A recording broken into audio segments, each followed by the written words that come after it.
The briefing is brought to you in association with Spain. From the wilds of the Atlantic to the warmth of Mediterranean isles, the Spanish coast has something for every occasion. And whether chartering a yacht or renting a more modest motorboat, there's no better way to explore this magical country's lesser-known highlights than from the open water. Listen out for a new summer season of The Concierge on Monocle Radio. Join Robert Bound and friends as they turn navigator for an unforgettable journey along the Spanish coast. From hidden gems to legendary gastronomy, and with the unique drama of the America's Cup in the host city of Barcelona added to the mix, discover why the time is right to take to the waves. The Concierge, returning to Monocle Radio in July. This summer, set sail for Spain. You are listening to The Briefing, first broadcast on the 16th of August 2024 on Monocle Radio.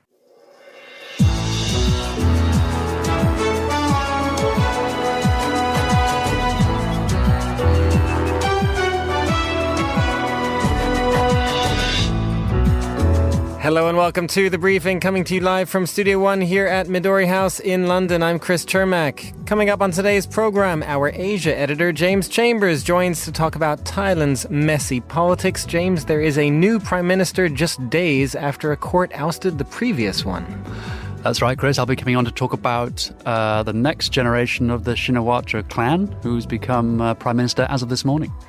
We'll unpack Thailand's complicated political scene, and after that I'm joined by Fernando Augusto Pacheco, also right here in the studio. Faye, we're going to be talking about the major protests planned in Venezuela. Yes, indeed, Chris. So this weekend the country is set to go to the streets, and Brazil's Lula said he does not recognize Maduro's victory. Looking forward to that. Then we'll look at why the Netherlands continues to grow despite already having among the world's densest populations, and we'll get a roundup of the latest film news as well. All that right here on The Briefing with me, Chris Chermak.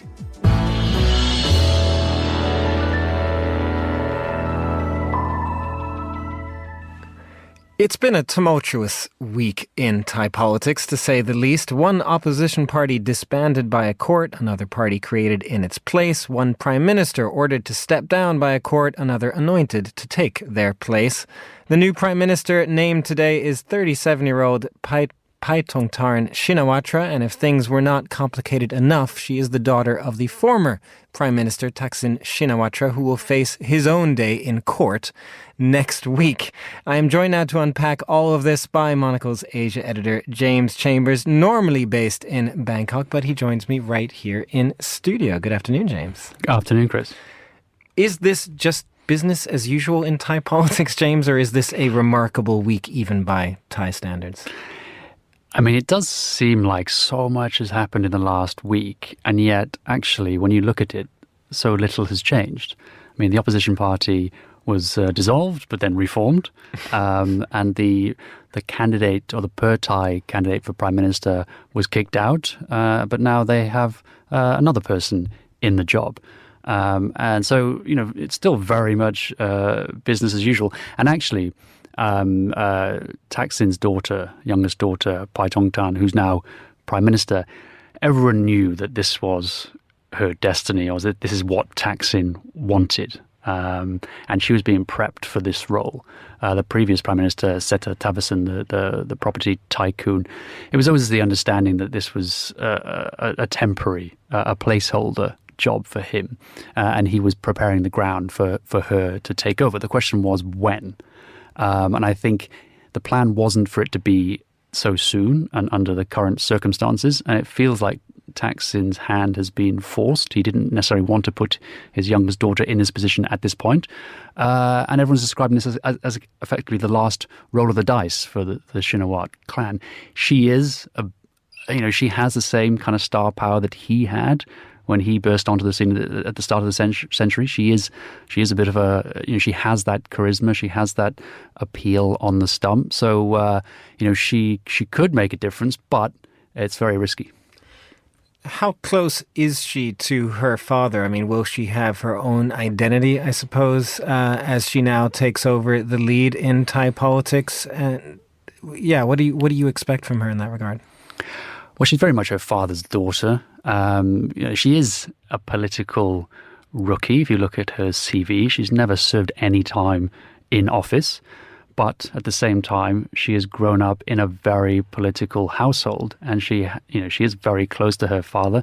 And when he was in power, she was very much at his side, and she was very much front and center for the general election last year. And she has been the leader of the Paetongtarn party for the last year or so.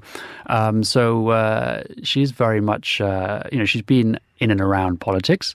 But there's no getting around the fact that she is Thaksin's daughter. And if you like Thaksin, you'd be very happy because she is going to, very much, I guess, do his bidding. She might have her own views, but I mean, he's going to be the one deciding key policy. There's no question about that. And next week, if he doesn't get charged for lèse-majesté and end up in jail, it will be the end of his parole. So he will be allowed then to perhaps take a more of a formal position in government. And if he does get through next week, I can very much see him being appointed as some kind of advisor to her. So there'll be no hiding the fact that he is very much back on the scene. If indeed he does get through next week, which brings in this whole court role. I mean, unpack that a little bit more for us. It is quite incredible that you're having this sort of back and forth on so many fronts where a court does one thing and it's kind of like the politics just ignores it and finds a way around it to just anoint somebody else and carry on exactly as business as usual. I mean, how is this going to continue? So there's been these three big court cases that we were waiting for. One was the move forward, they got dissolved. The second one was the former Prime Minister Seta Thavisin, whether he'd keep his job. And the third one was this charge against Thaksin for violating the Thailand's very strict lèse-majesté laws. And it relates to an interview he gave back in 2015 when he was still in his kind of self-imposed exile. And then, so he needs to have his day in court next week. And the way these court cases have lined up, I don't know, it all seems very convenient the way it's all worked. There must be some kind of design at work. But the conventional wisdom is that he's not going to be locked up. He's not going to be sentenced and put behind bars. People expect this charge to be kind of used as a kind of a sword of Damocles hanging over him as a way of keeping him in line. So he's come back. He's someone in the past who has ruffled the feathers of the conservative elites, and they'll use this threat as a way of making sure they can control him. So even though this is a kind of a third or fourth coming of the Shinawatra clan, it's very different to the past. In the early part of the century when Thaksin was in power, he had masses of support. He had all the voters behind him. Paetongtarn don't have that power now, and actually they don't have the freedom. And let's see what happens on Monday. But Thaksin, maybe have his wings clipped, and his ability to do what he did when he was in power will be very much limited. Well, and then to that point, aside from the court aspects of this, when it comes to the politics, as you say, they're not necessarily as popular as they used to be. What can you tell us about then the opposition, now called People's Party, formerly Move Forward? What have they said about this new Prime Minister? How are they going to be looking at this? So when they had the vote in the Thai Parliament this morning, Paetongtarn, she clearly got enough votes to become Prime Minister. She will have to be appointed or anointed by the King this weekend to formally become Prime Minister. But the Move Forward, or the People's Party, made it clear that they were going to vote against it. And the reason they were going to vote against her was because of kind of Paetongtarn's unholy alliance with these parties that were involved with the military coup back in 2014. So they were the ones, the big bloc that voted against her. And so they're going to continue to be leading the opposition going into the next election. But the big thing for Paetongtarn, we all see it as a competition between Paetongtarn and the People's Party, but actually there's another big party in this coalition called Bumchai Thai, and they're like the leading conservative party. And so far they've been supporting Paetongtarn, and their leader Anutin, he decided not to put his name into the hat this time around to be prime minister. But if you look at the real threat to Paetongtarn, this new Paetongtarn that's siding with the kind of the conservative elite, it's going to come from within their coalition.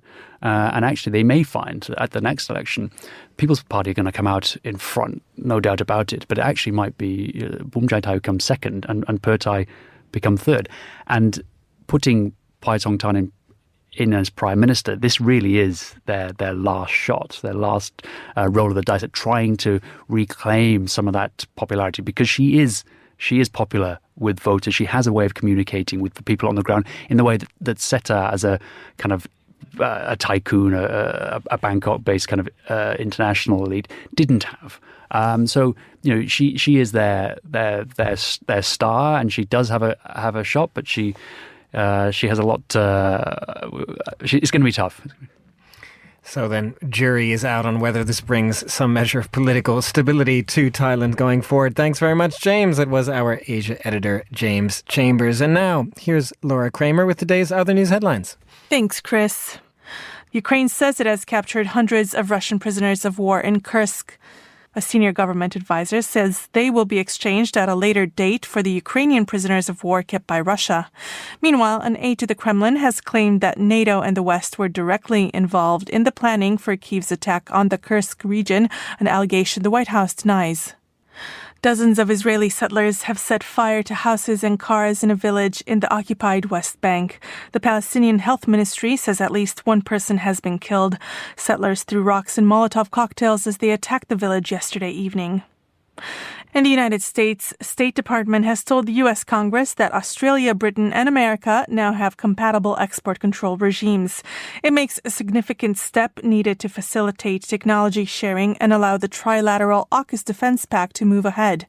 AUKUS was formed in 2021 to address shared worries about China's growing power and is designed to allow Australia to acquire nuclear-powered attack submarines and other advanced weapons such as hypersonic missiles.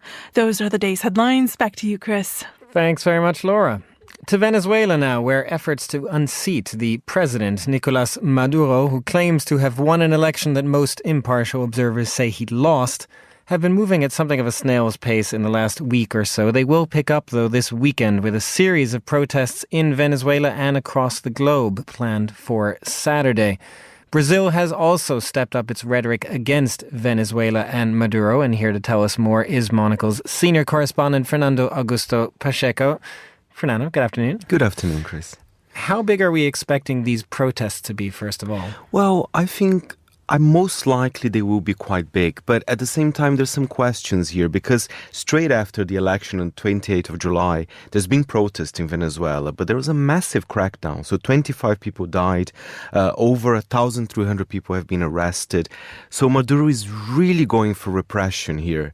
But at the same time, I mean, it's going to be a big date. Edmundo González, the opposition leader, he said, not only in Venezuela, but in other countries around the world to help his own country. But I do have my questions if people will be fearful, basically, for their lives. Because Maduro, I mean, he even said we use his iron fist, against the protesters. We have to wait and see. But I have a feeling there will be people in the streets.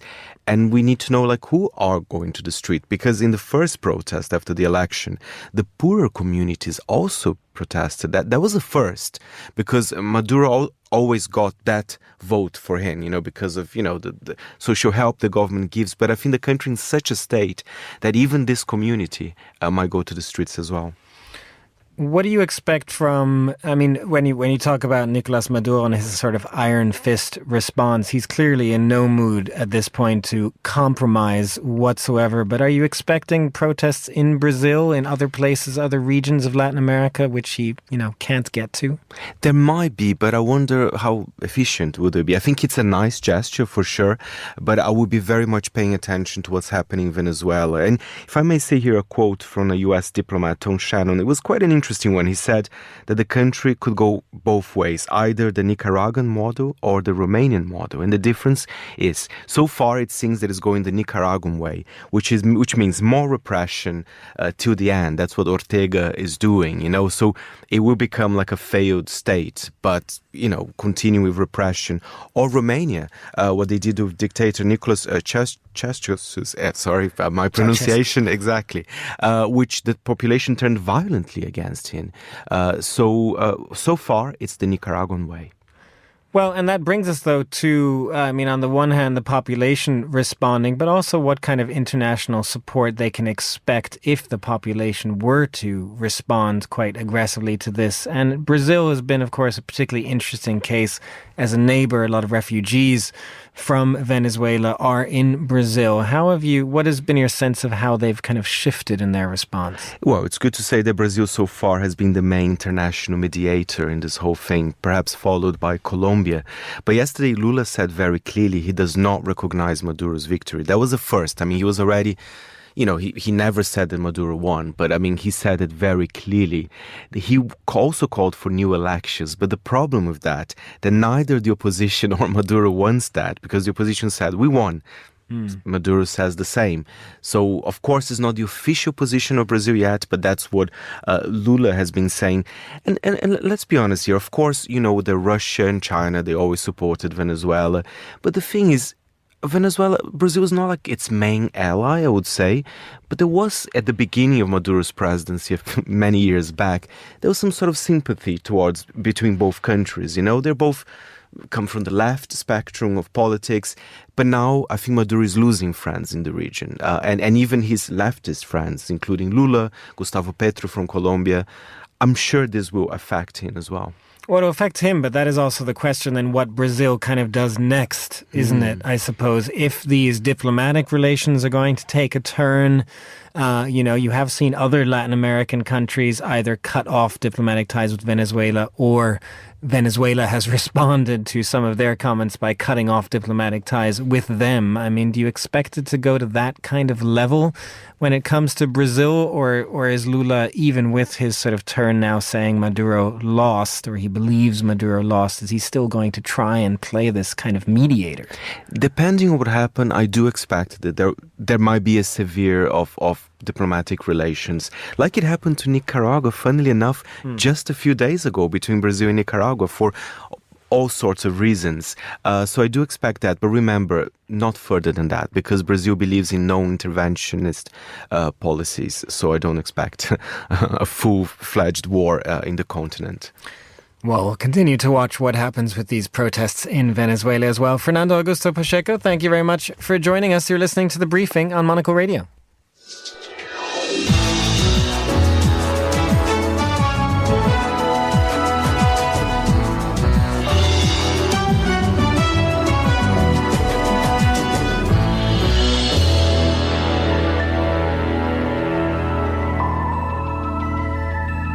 In an age of depopulation for many Western nations, the Netherlands stands out as a country that sees its population continue to grow, this despite already being among the world's densest countries.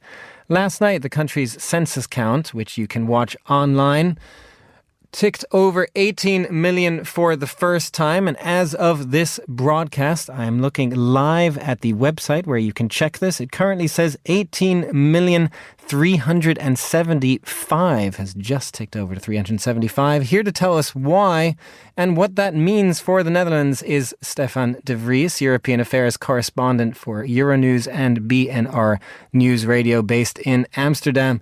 Stefan, where is this population growth coming from?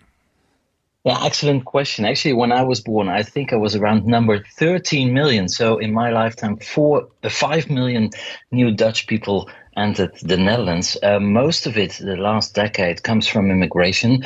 In the 70s and 80s, it was still coming from a high birth rate, actually higher than other European countries. The baby boom lasted a bit longer and was also bigger than in other European countries.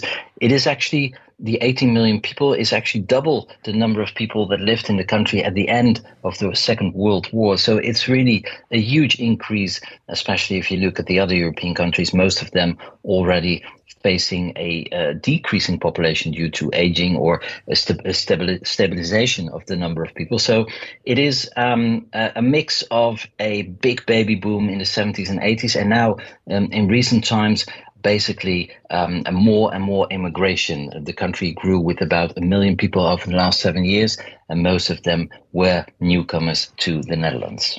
Now, Stefan, there have, of course, been controversies over immigration in the Netherlands. So I do wonder, given that, I mean, this population development is nothing new, but how has this milestone been reported in the Netherlands? How is it being viewed? Well, it is being viewed partly as a success story, of course, because the country is the EU's 5th largest economy. It's a very small country, but very dense. So it's now coming with, facing growing pains, actually. And there are debates now, where do we want to go? There are projections that the country will have 23 million people in 2050, and that's if you compare to the UK, which is already a very dense country, that means that in 2050 there would be around 165 million people alone in the UK. So it's incredibly dense. You really have to be in the country to live that density. And now there are debates about what are we going to do? Are we going to limit the number of people that can live in this country, or are we going to transform the country into some kind of Singapore on the North Sea, a very dynamic and international city-state, which the Netherlands basically already are. So there is a debate about it. But what should be done, it is not clear, because it's very hard to limit immigration, especially since most of the immigrants come from the European Union. And, if you're an EU citizen, you can basically go anywhere you like, work and live anywhere you like. So that would mean the only way to limit immigration from EU countries would be a Nexit. Well, we've seen across the North Sea what that can do to a country when a country leaves the European Union. So that's not a serious option. And also, the economy is really doing well, and businesses are actually asking for more people. They're really struggling hiring people, not only in the big cities, but also in the south of the country, more or less Europe's Silicon Valley. It's the city is growing very rapidly. And all the businesses there, they need more people. I spoke to a recruitment agency there recently, and they told me, our problem is actually 1 to 10. And I asked, what do you mean by that? Well, the person said, for every single student that graduates in the Netherlands, we actually can hire 10 more. So instead of, maybe 40,000 people a year graduated in the Netherlands, they need 400,000 people a year. So these numbers are really huge, but it also demands something about the economic model of the country. Many of the industry is high tech, but there's also a lot of low tech, especially in the food industry. They have low skilled workers. And now the debate is a little bit about, should we get less low-skilled workers from other European countries and more high-skilled workers from the rest of the world. But I think, in a sense, the Netherlands is also a laboratory, because many countries in the West are facing a decreasing population, aging population. They need more people simply because all the elderly people do not work anymore, of course. So it is maybe what's going to happen with the rest of Europe. But at the same time, the country is still growing. It is an outlier in the European Union, and is basically now becoming a victim of its own success.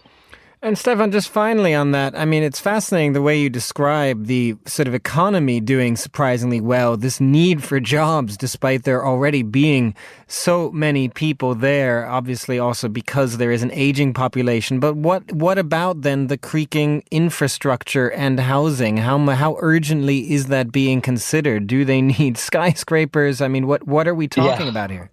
Yeah, absolutely. The country is already very dense, so there are only two ways to build more, and that's either into the sky. So indeed, you see a lot of cities building more and more skyscrapers, or in the sea, which is also an option. Of course, the Netherlands has reclaimed a lot of land from the sea. About a third of the country was former sea. So that's an option, but it's the government now projects to build about 1 million houses within the next 6-7 years, so till 2030. But at the time, there will be already 1 million more people than today. So it's basically not ambitious enough. Building houses also, it's a weird paradox actually, because to build houses you need skilled workers, and these skilled workers are not here. So we need to get them from abroad, but you need to house those people, and there are no houses. So it's basically a snake biting its own tail. It's also a paradox because there are also projections that actually, if there are more immigrants, that also means more consumers, and they need more schools, more houses, more doctors, and that will grow the economy. So it's a very interesting cycle that the Dutch now find themselves in, and they basically have no solution. At the same time, infrastructure is pretty good in the Netherlands, but it's not sufficient. There are not enough train lines. There are already regions where businesses can no longer invest because there's no capacity on the electricity grid.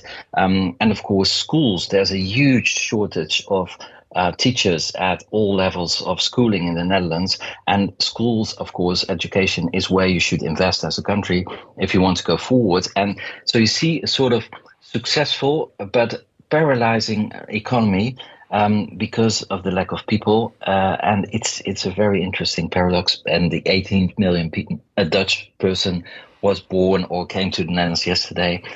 He will be joined by 1 million more over the next 7 years, and so forth until probably 2050, when the country will reach 23 million people on a very, very small piece of land.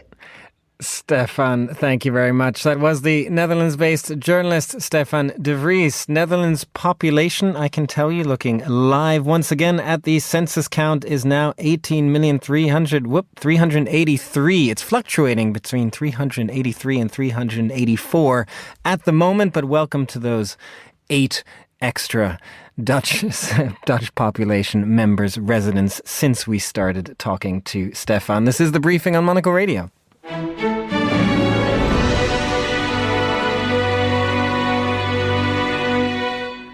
You are back with The Briefing, and finally on today's show, it's time for a roundup of news from the world of film. And for that, I am joined by Karen Krasanovic, film critic and regular Monocle Radio contributor. Good afternoon, Karen. Good afternoon. Karen, first of all, we're going to start political, if you will, because Kamala Harris and Tim Walz have been engaging in a bit of actor-style interviewing. Let's have a listen, first of all, to them discussing Harris's failure to reach her chosen vice president to give him the news. The most important call of my life. It popped up, and we didn't recognize the caller ID, and it went to voicemail. Hi, this is Tim. I'm not able to answer. There you go. Thank you. Hey, Tim, it's Kamala. I really want to talk to you. Karen, this is from like a YouTube interview that they've been doing. They're going for relatable, even a little self-effacing, copying Variety's actors on actors. Is this sort of what we want from our politicians these days, like all of our favorite celebrities?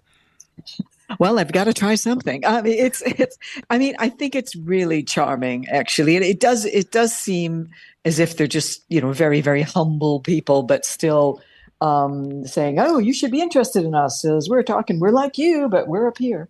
I don't know. I mean, I think it's a great approach. And I mean, personally, I like my politicians a little more distance, but I wouldn't I? I think it's going to attract younger voters, and it's going to attract people that maybe just out of a curiosity factor, maybe even people that can't vote or won't vote. But I think it's good considering the number of people that actually use YouTube. I think most people would look at it just for novelty, which I think is a really brilliant stroke. Well, before we get some distance, we have one more clip, Karen, for you of them discussing tacos. Like I have white guy tacos and What is like that, black, like mayonnaise and tuna? What are you doing? pretty much ground beef and cheese. That's and, okay. Do you put any flavor in it? No. Oh. Here's the deal. No, they said to be careful and let her know this, that black pepper is the top of the spice level in Minnesota, Karen, I do wonder how all of this has been going down in Hollywood, in particular, among the celebrity community. They do need those supporters. Yeah, they do. I mean, I'm sure that they're finding this charming. I was just thinking, because I'm from the Midwest, and I was thinking, I know exactly what he's talking about when she says, "Do you add any flavor?" Like, no, no, Minnesota. You're with him on that. I'm not from Minnesota. Well, I mean, I know what he's talking about, but I was just holding my breath about, I was thinking about race. He said, "So you've got white guy tacos," and I'm thinking, "Oh, wow!" And then he said, "Yeah, I'm in black," and I'm thinking, "What's going to come after that word black? Pepper? Oh, phew, okay, we're all right." So I think there's a little tango going on there. And I think Hollywood is going to embrace this because it's pacey, it's watchable, it's funny, and it's also unpredictable. Well, Karen, let's move on to some film news as well. We want to look at the summer box office. How's it been going? Ooh, well, it's looking better now. It was a bit dicey at first. Now you have to remember that there's Hollywood, particularly cinema going theatrical distribution, as we call it, is always in crisis. It's been in crisis since it was created. So they're always like, "Oh, the cinema's over because of television or because of, DVDs or whatever." Well, the latest thing that we're trying to recover from, we, meaning the theatrical distribution people, is trying to get people to come back to the cinemas after COVID. And still, it's a thing, I know. So basically, June brought in Bad Boys Ride or Die, which kind of gave us a little hope. And then we had the record-breaking middle June, Inside Out 2, which is massive and set world records as for an animated film. And then after that, we had July, which was Despicable Me, I think it was 4. And we just kept getting stronger and stronger. Getting stronger and stronger on the sequels front, clearly, from what you're describing there, which, I mean, I don't know what that says about Hollywood, to be honest. Well, not too much original out there. Well, no, and there's a reason for that. Hollywood has always been risk averse. And I always say they're not interested in making movies, they're interested in making money. But anybody that's gone to a big screen show knows how much better it is than watching it at home, no matter how big your screen is at home. Nothing beats a cinematic experience. And this is what we're trying to teach a new generation, or several generations that have gotten out of the habit. Maybe their parents didn't take them or their friends don't go. And that's why these sequels are so important, because they know what they're going to get, but it's going to be a little different. Well, just finally, Karen, speaking of sequels, as we move into September next month, there's going to be another one that's expected to be record-breaking, Beetlejuice. Don't say it again. Yes, that's right. This has been planned since the 80s, and I'm going to Venice where it's premiering. So it's going to be premiering, I think, the first week of Venice. This is the sequel to Beetlejuice. It's Beetlejuice, and they're expecting it to track, really, because you say it 3 times, then he appears. It might open just as high as 80 million at the North American box office, which is massive, and it's going to be flying in there on September the 6th. So we've got the same cast. We've got Winona Ryder, we've got Michael Keaton, but we've got some younger stars in there too. And what people are saying about this follow-up is that the script is really good. And anybody that's watched the teaser trailer, you think, well, hey, it looks all right. I guess we'll find out when you see it in Venice whether it matches the hype. That was Karen Krzanovich. Thank you very much for joining us. And that's all the time we have for this edition of The Briefing. It was produced by Laura Kramer. Our researchers were Gunnar Grunlid and Sana Jumani, and our studio manager was Mariella Bevan. The Briefing is back on Monday at the same time. I'm Chris Chermak. Goodbye, have a good weekend, and thanks for listening.